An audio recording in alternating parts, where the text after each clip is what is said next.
Now ninth remark is, if ijk, these are unit vectors and along the coordinate axis, then we can write here I cross I is equal to j cross j equal to k cross k equal to, see I cross I, आता हे तीन vectors आहेत, unit vectors, these are along coordinate axis. This is I cap, this is j cap, this is a k cap. In the dot product we have seen this. Now I cross I कारण त्यावरच तो दुसरा unit vector, दुसरा vector असेल. I cross I त्याच वेक्टरवर दुसरा vector असेल तर आपण आता रिझल्ट पाहिलेला आहे. कितवा रिझल्ट पाहिला आपण? 6वा रिझल्ट पाहिलेला आहे. इफ थीटा इज म्हणजे काय येणार, I क्रॉस I म्हणजे त्याच्यावरच असेल तर थीटा इज इक्वल टू काय येणार, यामध्ये 0 येणार. If theta equal to 0 then sin theta equal to 0. So we can write here I cross I म्हणजे त्याचा क्रॉस प्रोडक्ट काय येणार, 0 येणार. Similarly j cross j, theta 0 आहे म्हणून त्याचा क्रॉस प्रोडक्ट काय येणार, 0 येणार. आणि k क्रॉस k त्याचे काय येणार, 0 येणार. आता नेक्स्ट जो रिझल्ट आहे तो येणार बघा I क्रॉस j. आता I क्रॉस j बघा, I क्रॉस j असेल ते जर मी असं घेतलं I क्रॉस j म्हणजे हा वेक्टर मिळतो आपल्याला. I क्रॉस j म्हणजे थर्ड वेक्टर का कोणता आहे, तो k आहे, इट इज k क्या.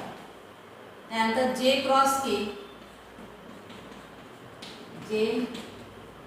j क्रॉस k बघा, j क्रॉस k म्हटलं तर पण थर्ड वेक्टर कोणता राहतो, I. And k cross I म्हणजे राहतो कोणता vector, j. So k cross I is equal to j. So this is an important result we got here. I cross I, j cross j, k cross k equal to 0, and I cross j is third vector, remaining third vector k. J cross k, remaining vector is k, and k cross I, remaining vector j. So this is the important result we get here. Using this we will see the formula for solving the examples. Now if a bar, आणखी काय सांगता येईल यामध्ये, आता मी j cross I घेतला, I cross j च्या reverse केला आपण. रिव्हर्स म्हणजे आपण आता पाहिलेला होता a बार क्रॉस b बार. हा जर आपण रिव्हर्स लिहिला तर काय मिळतो आपल्याला, मायनस साइन मिळतो. मग I cross j cross I म्हणजे काय येणार, मायनस j क्रॉस I चं काय येणार, मायनस I क्रॉस j येणार. I क्रॉस j म्हणजे काय, k आहे म्हणून काय मिळेल आपल्याला, हा मायनस k मिळेल. म्हणजे जर आपण जर रिव्हर्स घेतला आपण तर मायनस साइन मिळेल. म्हणजे आपल्याला काय लिहिता येईल, j cross I it is minus k. नंतर याचा रिव्हर्स लिहिला k cross j equal to minus I and I cross k equal to minus j. हा रिझल्ट महत्त्वाचा मिळतो आपल्याला. याचा जर रिव्हर्स गेला तर मायनस साइन घ्यायचा, एवढं लक्षात ठेवा. आता हे लक्षात कसं ठेवणार I j k, तर हा सायक्लिक ऑर्डर आहे बघा. सायकल हा लक्षात ठेवायचा, हा जे I असेल आणि हा j असेल आणि हा k, I cap j cap k cap बघा एकाच डायरेक्शन मध्ये असतील. I j नंतर काय येणार, k, I j नंतर k, त्यानंतर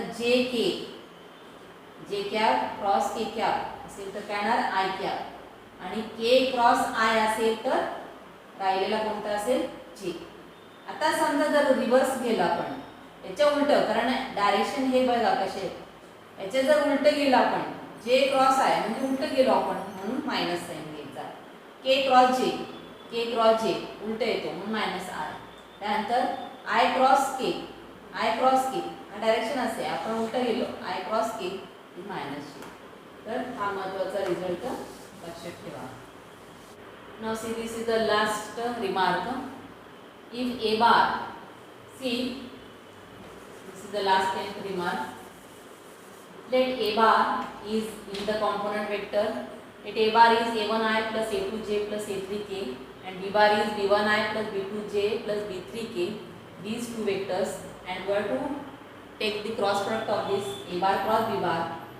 Write this a1i plus a2j plus a3k cross b1i plus b2j plus b3k. Now we have to take the cross product of these two. So I will write here a1 cross b1 into I will write a1 b1 because this is scalar. I cross I because this is unit vector, so there is direction important. I cross I plus then here we have to multiply a1i to this bracket first.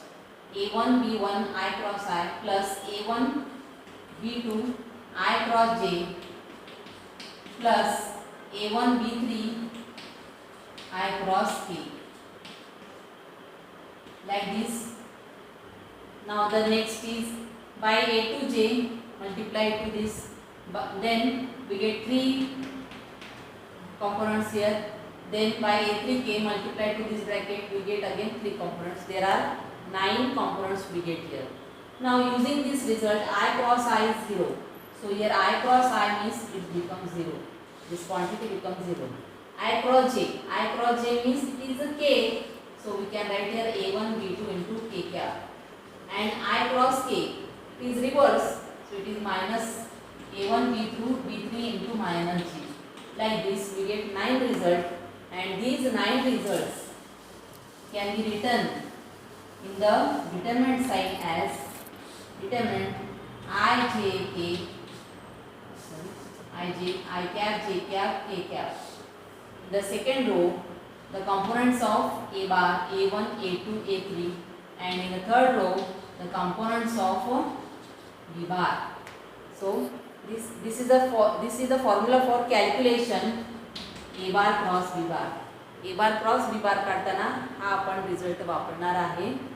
म्हणजे पहिल्या row मध्ये काय लिहिणार आपण I जे के लिहिणार फक्त, आणि सेकंड रो मध्ये ए बार जो दिलेला असतो त्याचे आय जे के चे कोएफिशिएंट लिहिणार, फक्त नंबर्स लिहिणार आपण, आणि थर्ड रो मध्ये बी बार चे आय जे के चे कोएफिशिएंट्स एवढं लिहून आपण हा डिटरमिनंट सॉल्व केला तर आपल्याला जो आन्सर मिळतो तो आय जे के मध्ये मिळतो. आय जे के म्हणजे हे काय तर डायरेक्शन्स आहेत आय जे के, म्हणून याला वेक्टर प्रोडक्ट म्हणतात, कारण इथे डायरेक्शन महत्त्वाचा आहे. आलं का लक्षात?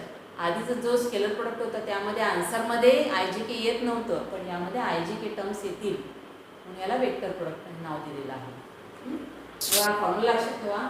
आपण मी मुद्दाम कंपॅरिझन करून दाखवली तुम्हाला. डॉटमध्ये काय केलं होतं आपण आणि आता क्रॉसमध्ये काय आहे.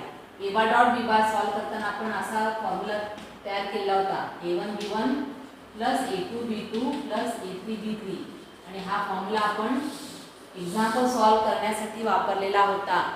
ए बार डॉट बी बार काढण्यासाठी हा फॉर्म्युला वापरलेला होता आपण.